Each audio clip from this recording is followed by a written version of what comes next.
mingaw mo kayo niya, pero sigaw ko na una, mamunti man, hindi mauwa ko ang gihuna-huna ka itong eskwela ko, kay limpyo makay ko atong eskwela, puti man kayo ko sa tanan. Bapo kayo ko sa tanan, sa una mo yung sagatin, kinamanuon ko karon. Basta mo ko kasay din noon ani. Hindi ka na, sige una mo ba? Punta mo tana ko sa akong opisyal nga sir, ay kap, unsa may ingon advice ako mo pag pagsugod nako.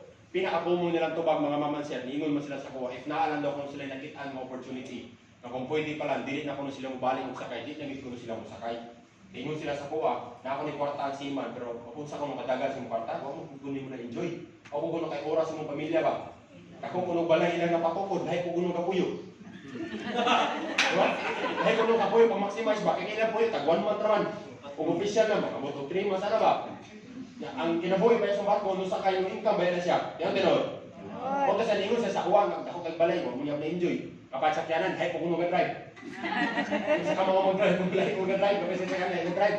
Ako nagdadiscourage sa mga, ano ako ni sakay pagbalik, kaya among silingan dito, bapa kay kasawa.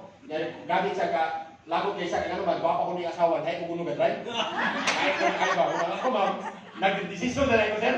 Mitas bata ko, kung kung asawa ba, ay, desisyon na so kublangay. No? Pasensyahin lang yan akong dagwad, pero 23 pa yun akong edad, ma'am. Oh, 23 pa akong edad, kaya ano na akong dagwad, kaya kasi daghan na trabaho mo na akong iagian, ma'am. Dahil hain kasi sa trabaho lang din ba, para lang din ko, bitaw na tayo makakwarta lagi. Gusto mo ako makakwarta, ma'am.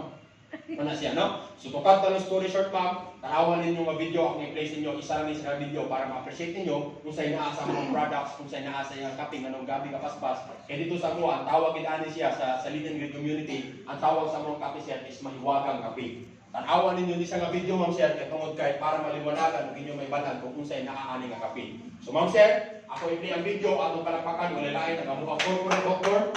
Atong welcome, ma'am sir. Sige tawag na itong Doc Rodel Olica.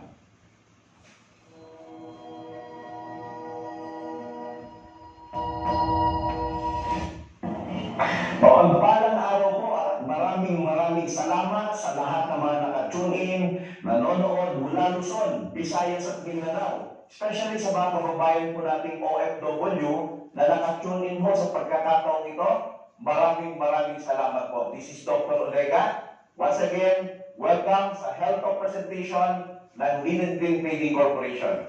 Gaano na importante sa tao ang kalusugan? May kasabihan na ang kalusugan ay kayamanan. Subalit, sa di inaasahang pagkakataon, ito'y ating napapabayaan. Paano ba natin maiingatan ang ating kalusugan? Tamang pahinga, tamang sikat ng araw, tamang ehersisyo, pag-inom ng tubig, at tamang nutrisyon.